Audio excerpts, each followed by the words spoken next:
Salut à tous, ici le compteur. Aujourd'hui, on se retrouve pour des histoires de fail. L'histoire suivante est postée par Vetmed92.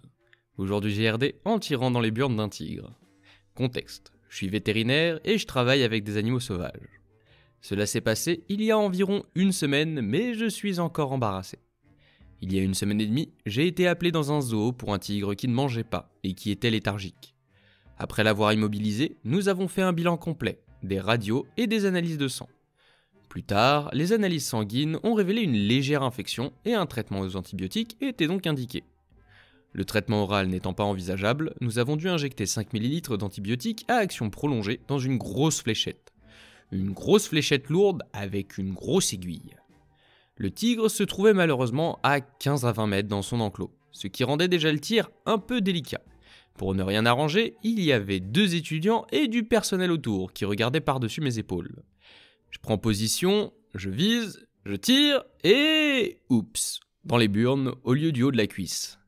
Le tigre n'a pas apprécié et a eu un gonflement du scrotum, mais le traitement était à bord. Heureusement, il va mieux maintenant. Cependant, c'est maintenant une blague courante à l'université où j'enseigne aussi. Pauvre tigre, il a une petite infection et ça lui vaut une fléchette dans les noix. Aïe aïe aïe. L'histoire suivante est postée par Tengu Druid. Aujourd'hui GRD, et j'ai failli tuer ma copine en rampant vers elle comme un démon, ce sont ses mots, à 4 pattes dans notre escalier. Je vous jure, je peux expliquer. Il est environ 3h du matin ici en Norvège en ce moment, et je viens de faire une petite boulette.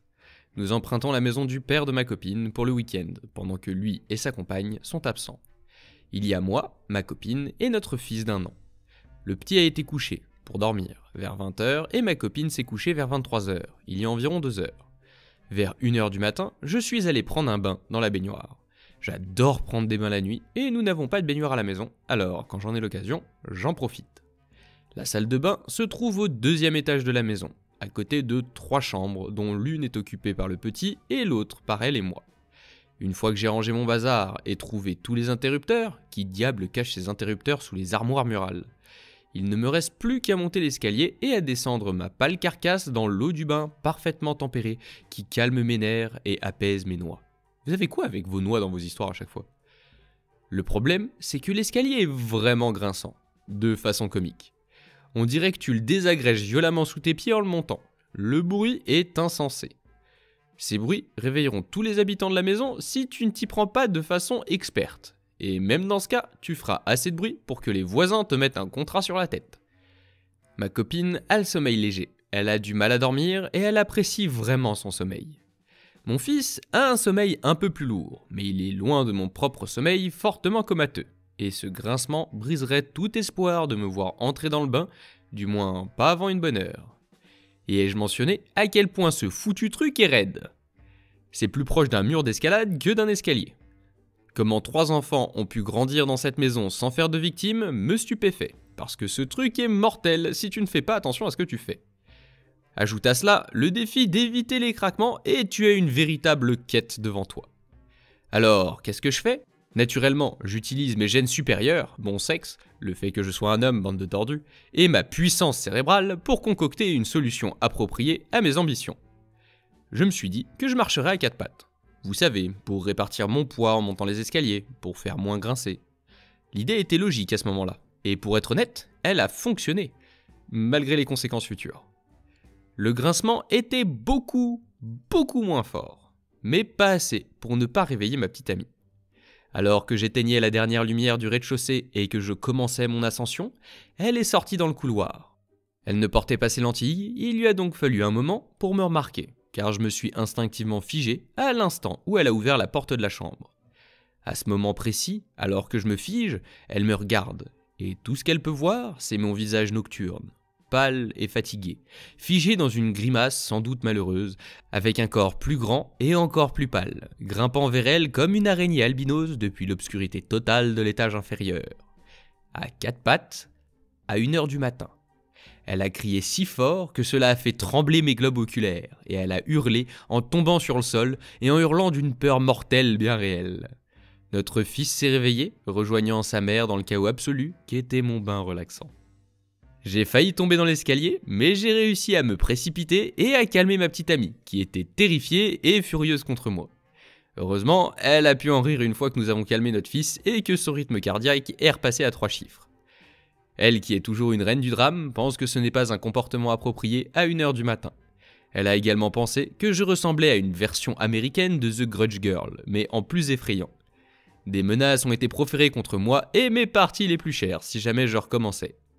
J'ai quand même pris mon bain. Dans les commentaires, on a une histoire semblable de Frosty the Sin Kid. Cela me rappelle la fois où j'ai, involontairement, fait peur à mon petit ami. Comme tout le monde, il aime s'endormir en écoutant des gens lire des histoires no sleep creepypasta sur YouTube. C'est tellement relaxant et apaisant, je sais. Il faisait ça un soir et je voulais rester debout plus tard. Alors, je me suis installé sur le canapé du salon où j'ai fini par m'endormir. Je me suis réveillé, groggy comme pas permis, quelques heures plus tard, vers 3h du matin, dans l'obscurité totale. Je suis terrifié par l'obscurité. Je passe devant la porte de notre chambre pour aller aux toilettes, m'arrêtant devant la porte légèrement entr'ouverte pour jeter un coup d'œil et voir mon petit ami endormi sur le lit. Super, je vais vite aller aux toilettes et je reviens sauter dans le lit. Mais comme j'ai une peur bleue du noir, quand j'éteins la lumière des toilettes, je cours dans la chambre, un peu comme quand tu éteins la lumière en bas et que tu te précipites dans l'escalier pour que les démons ne t'attrapent pas. Donc, je cours vers le lit et juste au moment où je suis sur le point d'entrer en contact avec lui, s'étant pas fait, s'assoit tout droit dans le lit et commence à crier et à essayer de se débarrasser de moi. Là, je suis en train de flipper parce que je pense qu'une sorte de démon des toilettes m'a suivi pendant ma pause pipi à l'heure de la sorcellerie et qu'il essaie de nous tuer tous les deux. Nous flippons tous les deux et nous essayons de nous battre l'un contre l'autre jusqu'à ce que nous réalisions que ce n'est que nous. Il m'explique alors qu'il s'est endormi en écoutant des histoires effrayantes, qu'il s'est réveillé en me voyant, une silhouette d'ombre, jeter un coup d'œil à notre porte et que l'instant d'après, quelqu'un ou quelque chose lui fonce dessus à toute vitesse dans l'obscurité. Je n'ai même pas pu m'énerver parce que je me serais pissé dessus. Je suis en train de me représenter la scène dans la tête et effectivement c'est terrifiant. Imaginez être allongé dans votre lit, regarder vers la porte et voir une ombre qui s'arrête devant, avant de vous foncer dessus en ouvrant la porte en grand. Mais c'est bon, hein. Moi je retourne en maternelle et je fais pipi dans mon lit. Hein. Les âmes sensibles, rendez-vous au timecode suivant, cette histoire se passe dans un hôpital. C'est bon? Ceux qui sont encore là, vous êtes prêts à écouter? Alors, l'histoire suivante est postée par Reddit on Reddit 34. Aujourd'hui GRD, en prévenant une infirmière qu'elle pourrait se sentir un peu patraque. Je suis médecin dans un hôpital. L'une des procédures que nous pratiquons s'appelle une biopsie de la moelle osseuse. C'est une procédure qui consiste à aller à l'intérieur de l'os, là où se trouve l'usine de toutes les cellules sanguines, et à prélever un échantillon. Cela se fait dans la chambre, au chevet du patient. Il n'est pas nécessaire d'avoir une salle d'opération ou quoi que ce soit d'autre. Nous utilisons généralement une aiguille spéciale pour pénétrer dans l'os de la hanche par l'arrière, alors que le patient est allongé sur le ventre. Cela semble effrayant, mais c'est une procédure assez mineure. Cela prend environ 20 à 30 minutes. Aujourd'hui, j'ai dû le faire pour l'un de mes patients. D'habitude, j'ai besoin d'un peu d'aide. Quelqu'un pour me donner et me prendre des choses quand je suis stérile. Tout le monde peut le faire. En général, j'ai un étudiant en médecine enthousiaste et je lui explique ce que je fais au fur et à mesure pour qu'il, elle, puisse apprendre. Aujourd'hui, ce n'est pas le cas. J'ai donc demandé de l'aide à l'une des infirmières et on m'a donné l'une des infirmières volantes qui sont là pour aider. Pendant que je prépare le terrain, je lui ai dit à quel point j'étais reconnaissant qu'elle vienne m'aider. Je ne l'avais jamais vue auparavant et je connaissais assez bien les infirmières de l'étage à ce stade. C'est alors qu'elle m'a dit qu'elle était une infirmière volante. Je lui ai demandé si elle était une infirmière spécialisée dans les maladies hématologiques, et elle m'a répondu que non. J'ai donc décidé que c'était une bonne idée de l'avertir. J'ai dit quelque chose comme « Juste pour vous prévenir, beaucoup de gens qui voient ça pour la première fois ont la tête qui tourne. Alors si vous commencez à vous sentir mal, faites-le moi savoir. » Et c'est vrai, j'ai eu quelques infirmières, étudiants en médecine et aides-soignants qui ont été pris de vertige. Ceux qui sont venus sur l'histoire, dernière chance de vous barrer avant de passer à la partie vraiment malaisante? Ok? On y va. Il y a quelque chose dans le fait que l'aiguille pousse à travers l'os qui touche les gens. Il y a un bruit de grattement que tu peux entendre de façon audible lorsque l'aiguille frotte contre la surface de l'os. Les gens le ressentent au plus profond d'eux-mêmes. C'est aussi une procédure très énergique. Les os sont durs et je dois appliquer beaucoup de force pour me frayer un chemin. Et aussi le fait que lorsque nous extrayons la moelle, nous extrayons techniquement du liquide d'un vide, et cela peut parfois être douloureux pour le patient et pour certains spectateurs. Elle a roulé des yeux et m'a dit « Ne t'inquiète pas pour ça, chérie. avec tout le poids de la condescendance dont le chéri est capable. Je suis infirmière depuis 15 ans. Je ne me souviens pas du nombre exact, mais c'était certainement plus de 10. J'ai été infirmière en traumatologie et aux urgences pendant la plus grande partie de cette période. J'ai vu des pointes de métal et des machettes sortir de toutes sortes de trous sur les corps des patients. Je pense que je vais m'en sortir. Elle était intentionnellement impolie et antagoniste. Je me suis arrêté une seconde et je l'ai regardée en essayant de décider comment répondre. Mais après une fraction de seconde, j'ai décidé que cela n'en valait pas la peine. En temps normal, je ne suis pas une personne qui aime la confrontation, et je suis là depuis assez longtemps pour savoir que cela ne vaut pas la peine de s'y engager. J'ai donc simplement dit « Ok ». Je m'en fichais complètement. Je voulais juste terminer ma procédure en paix et passer à mon prochain patient pendant ma journée très chargée. Eh bien, devinez. Quelques minutes après le début de l'intervention, l'aiguille a pénétré dans la moelle osseuse, et j'ai commencé à extraire la moelle liquide. C'est la partie douloureuse. Le patient a grogné et je me suis excusé. Je ne peux pas faire grand-chose pour cette partie. Tout à coup, j'entends un bruit sourd. Je me retourne pour trouver la dite infirmière par terre, hors de danger. Je l'appelle par son nom, pas de réponse. Il y avait manifestement un problème. Je devais quitter mon champ stérile, interrompre la procédure et aller chercher de l'aide. Les autres infirmières ont déclenché une réponse rapide, c'est-à-dire une situation que nous déclenchons généralement lorsqu'un patient semble soudainement malade et que nous avons besoin de mains supplémentaires. L'infirmière s'est retrouvée aux urgences. Heureusement, elle va bien.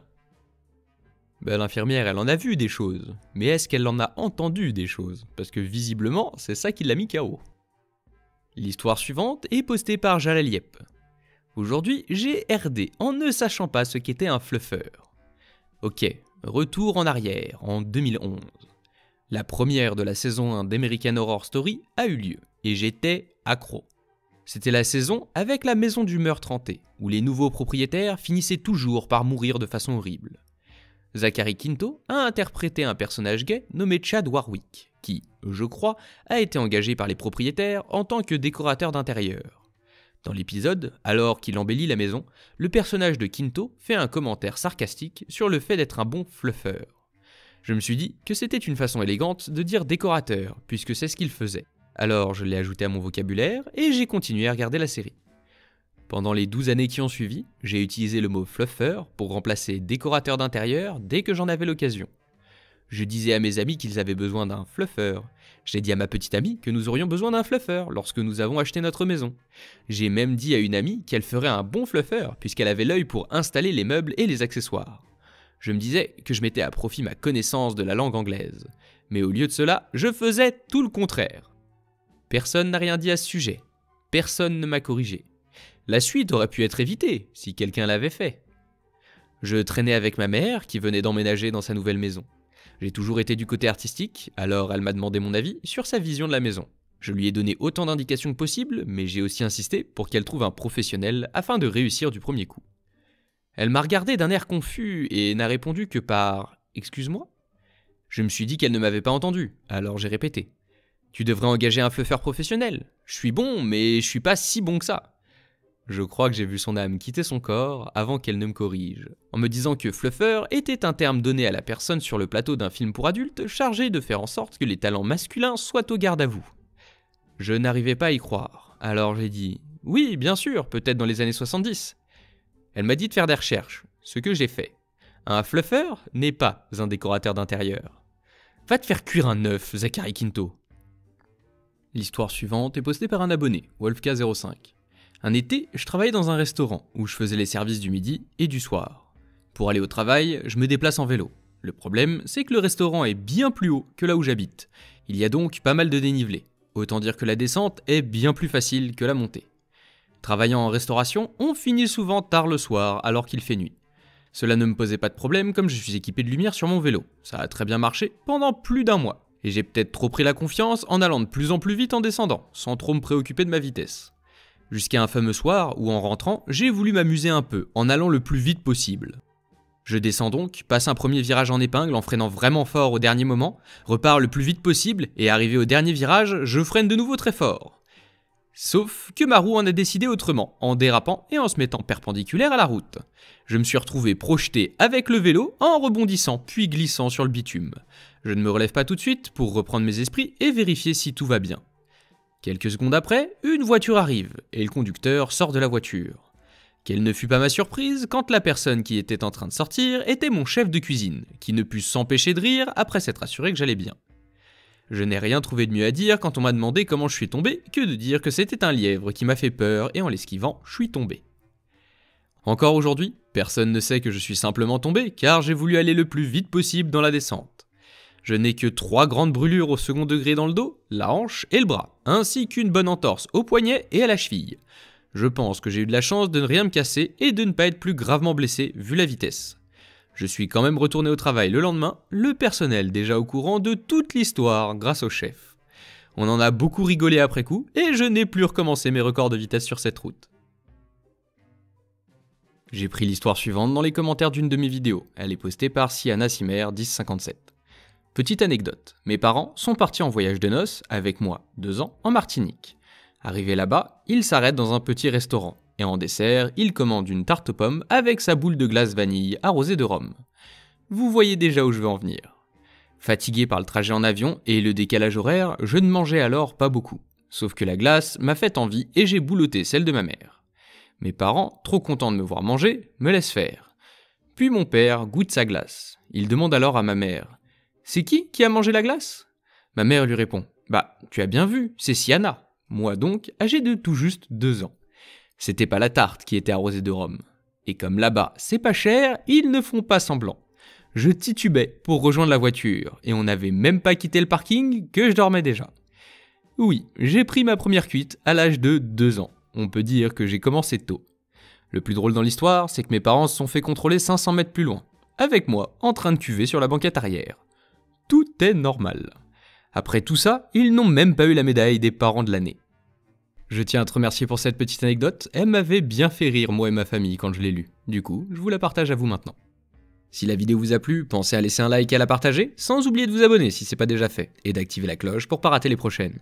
N'hésitez pas à laisser des commentaires, je les lis tous et ça me motive à continuer.